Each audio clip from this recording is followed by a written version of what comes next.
What's good, YouTube? It's your boy Just back at another video. This is your one-stop shop for anime and manga. Let's get into it. I want to start by saying thank you to everyone for subscribing. If you're new here and you like my content, you like what I'm doing, consider subscribing, leaving a like, hit the bell so I post another video. Also follow me on Twitter. Links gonna be in the description. What's up, y'all? It's that time. We are gonna do my main manga haul, and I have to say, I kind of went a little overboard. This is my birth month, for those of you that don't know. So I did spoil myself a little bit. I did get one birthday gift that was just insane. So I can't wait to share with y'all. We're going to do my manga haul, and I'm just going to show y'all everything I picked up because, yo, this time, it's a lot. I picked up a good amount of manga this month, so I hope y'all enjoy. Let's get it started. The first series I want to talk about is Happiness by Shuzo Oshimi.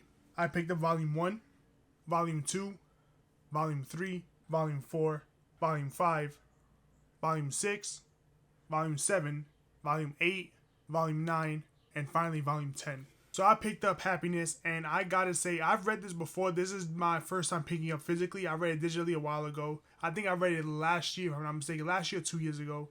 And honestly, I really enjoyed it. It's a nice, crazy, psychological horror manga, and a lot of people, they like to compare it. If I had to discuss it, they had to compare it to Tokyo Ghoul. I don't really like making that comparison because it's like, it has Tokyo Ghoul elements, I guess you could say.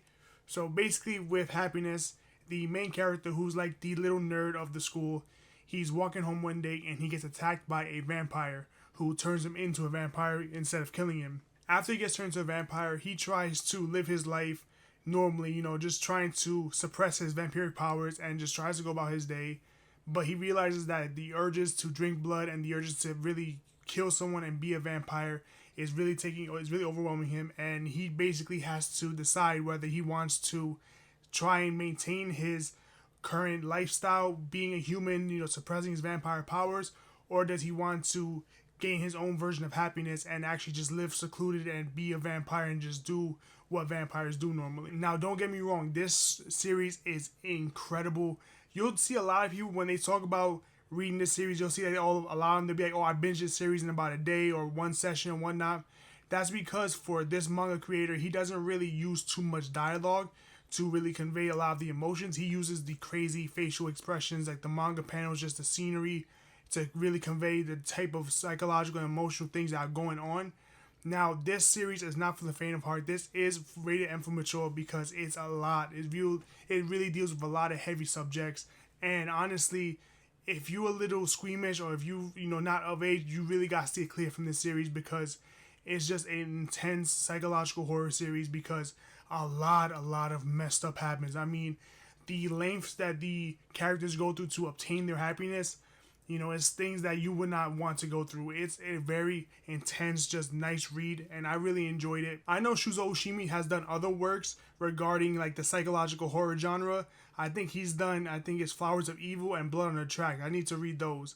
But definitely, I highly recommend Happiness. It's an incredible series, and I'm so glad I got the entire set. Sticking on the horror element just for a little bit, let's go to a little more lighthearted horror series, and that's Parasite, the full color editions. So this is volume 6 of Parasite, the full color edition by Hitsushi Iwaki. Now, sticking with the horror genre of manga, this one's a lot more lighthearted. It's not as intense. This is definitely more shonen, seinen version of horror, and it's very, very good. If y'all don't know, this is Parasite, and basically aliens come down and they have to, in order to live, they have to invade the minds of humans. Instead, our main character, the parasite, actually invades his hand. So now he has to learn how to coexist with this alien, and it's just a whole crazy ride. It's very, very enjoyable. There are some crazy messed up stuff that do kind of happen throughout the series, but it's definitely not as intense as Happiness. This one is definitely a little more with the gory aspect of horror, so that's what you're going to get with this. And of course, I had to pick up the full color editions. Now, I'm super excited because we're almost done with this. Right now, this is letter Y. We only need 2 more letters to go, and I cannot wait to finish this off because this is going to look amazing on the shelf, and that's when I'm going to finish reading it. Next series I picked up was Volume 2 of Call of the Night. Call of the Night follows Ko, who wants to give up his life of being a human to become a vampire, but to do so, he needs to seduce a vampire so that she can turn him. Call of the Night is by far in my top 3 when it comes to manga I've read, and I honestly just love this series so much. I read it all on the Viz Manga app, and I just completely fell in love with it. I love the more lighthearted take on the vampire genre. If y'all know me, I kind of like a little bit of the vampire genre here and there in terms of manga. Sometimes they're interesting. You know, we got things like Happiness that's a lot more grounded, while here Call of the Night is a lot more fantastical. Definitely Shonen is a lot more lighthearted. And as far as Call of the Night, I just really, really enjoyed it because it really just scratched that itch of having nice shonen elements with a nice little bit of slice of life and a little bit of fantasy, and it just really piqued my interest. And when I was reading it, it was just a nice, calming time. And now that it's completely done, I started to pick up the series physically, and I believe there's going to be about, I think it's either 18 or 20 volumes that's going to release. So right now we're somewhere around there, almost done with the physicals being released. So I'm picking this up right now, and I highly, highly recommend Call of Night to anyone because this is just an amazing, nice little fun vampire series that's really enjoyable and has just amazing likable characters. Next series I picked up was Candy and Cigarettes Volume 8. Candy and Cigarettes follows an 11-year-old assassin and an old retired cop on their missions working for an assassination agency. I honestly think I say the same thing every time I bring up this series during these manga hauls, and that's just, I really can't believe I fell in love with Candy and Cigarettes. I mean, it's an amazing series. I did not think I was going to like it as much as I do, just the premise of it. I understand it's a nice, crazy, badass 11-year-old assassin and this little buddy, ex-retired cop. He's like in his 60s or something. And their dynamic where he really does care about her. He does like really look after her as if he's her grandfather. It really is nice and I do love it. This is a crazy, crazy series. It's definitely not slice of life at all. This is just action-packed. I believe Candy and Cigarettes is going to have 11 volumes and then it's going to be done. So we're almost there.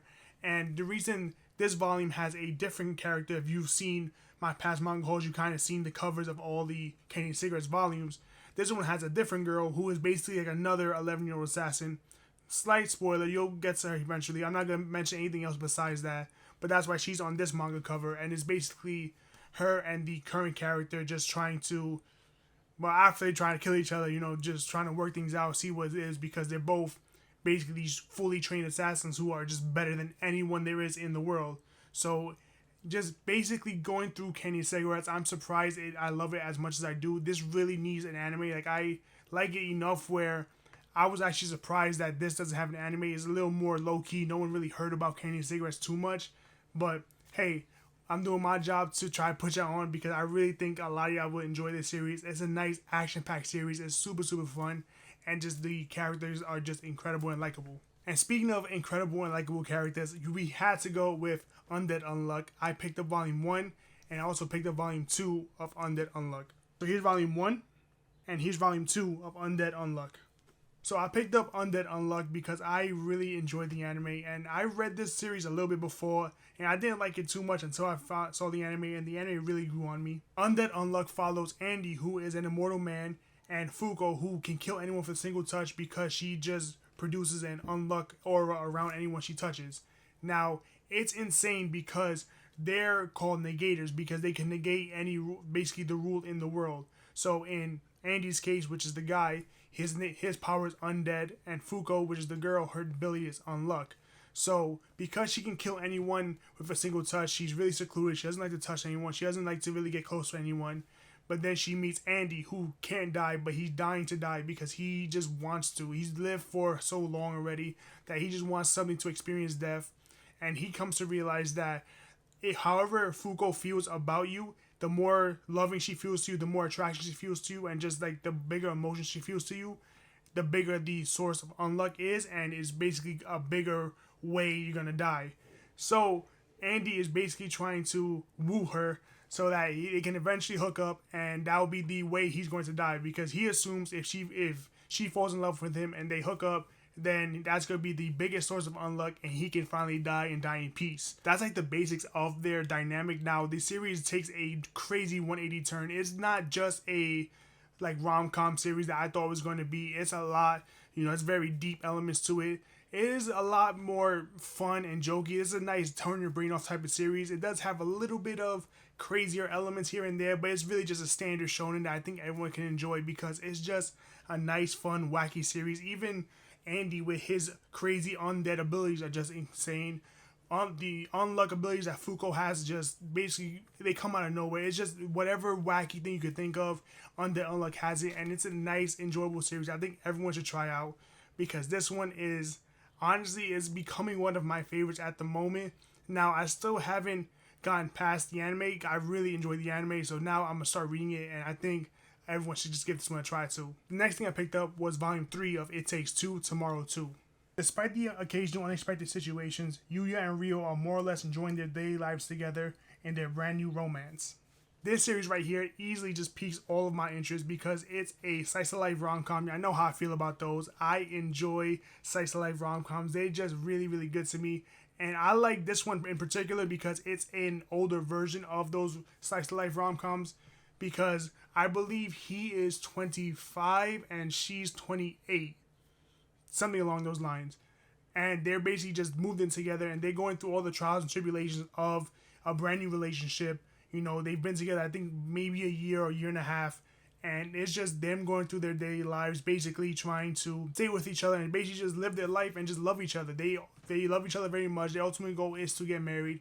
And obviously, there are some unexpected situations and events that occur with any relationship. You know, when you move in together, sometimes they eat your last piece of pudding. So now he has to go and he has to get her a whole pack of new ones to say sorry. You know, things like that.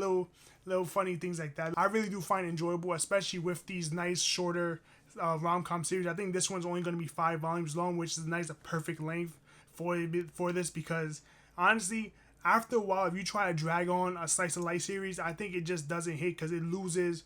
Like, honestly, it'll get boring after a while. You know, having them go through different types of things is only so enjoyable after, you know, the daily life. It's just the same thing, mediocre every day. That's when it gets a little bit boring.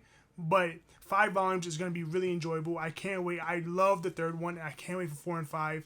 And I just hope everyone else can just try out that series, because it's a nice, older slice of life rom-com that I think a lot of people may enjoy.